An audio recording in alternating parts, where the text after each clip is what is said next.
За манай гишүүд орж ирсэн асуудлыг бол маш сайн ойлгож байгаа. Мэдээж хэрэг одоо татвар нэмэхэд нэг бухимдал дээр бухимдал болсон юм шиг байдал үүсчихсэн.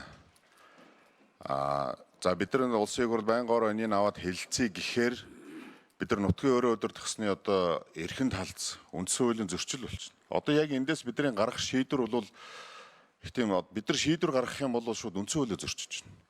Одоо иргэдийн хурал руу шууд одоо өөрөг чиглэлөөгөөд наа татвараа буулга гэж хэлэх хэрэг байхгүй да. Буулга гэж хэлэх хэрэг байхгүй. Зөрчил одоо татвар нэмсэн алдаатай эсвэл процессын алдаатай байна гэж үзвэл захиргааны иргэн шүүхэд хандаж болж байгаа. Одоо иргэн тийм ээ? Одоо захиргааны иргэн шүүхэд хандна. Нэг бол одоо үндсэн хуулийн зөрчилтэй байна.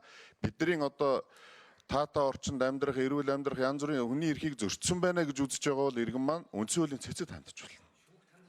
Захиргааны шүүхт хандаж болно. Хэрвээ одоо энэ процесс нь алдаатай байна гэж үзвэл тэр иргэн маань бид нар биш. Иргэн одоо гомдол гаргасан иргэн маань захиргааны процессын алдаатай байна гэж үзвэл ийм л хоёр гаргалгаа байгаа юм.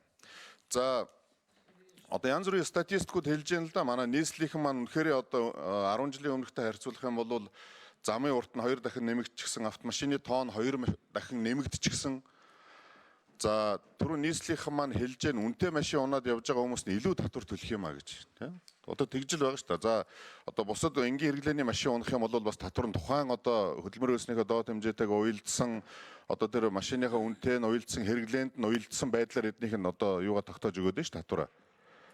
Татвараа тогтоож өгөх. Хэрвээ одоо татврын асуудал ярих юм бол за процесс ярил бид нар одоо нийслэлийн иргэдийн хурал руу ярих ямар ч боломж байхгүй. Одоо нэгэн тал одоо энэ хуулийг үндэслээ танахын татвараа нэмчихсэн шүү дээ. Монгол Улсын автоэрийн болон өөрөө явагч хэрэгслийн албан татврын тухай хуулийг үндэслээл их хурлаас батлаад өгсөн хуулийн хүрээнд та нар татвараа нэмчихсэн байхгүй. За энэ дээр мэдээж хэрэг за одоо үзэгчд маань бас байж байгаа ард иргэд маань бас буруу ойлгочихгүй. Энэ бол зөвхөн нийслэлд явж байгаа автоэрийн хэрэгслийн татврын л асуудал бид нар ярьж байгаа. Хөдөө орон нутагт байдаг ч юм аймагуудаар явж байгаа автомашины татврын асуудал энд огт хамаагүй. Тийм учраас энэ бол зөвхөн нийслэлийн одоо автоэрийн татврын асуудал яригдаж байгаа. За бид нар одоо хүн болгон л гараал хэлдэг хамгийн ихний асуудал төгжрөл гэдэг. Зам чин нарийнхан байна, зам чин муу байна.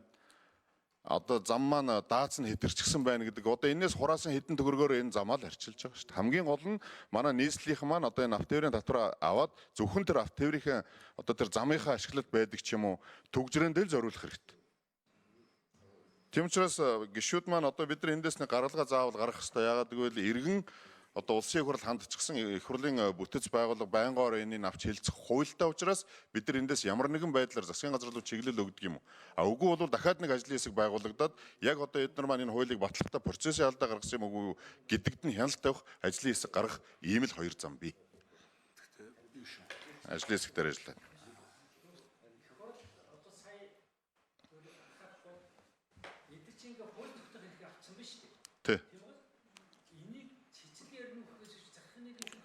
Хууль тогтоох хэрэг аваагүй дарга татвар тогтоох хэрэг л авсан. Байна уу юу гэдгийг л захиргааны шүүхт гом гаргаж болно. Та үгэн дээр хэлж. Та үгэн дээр хэлж.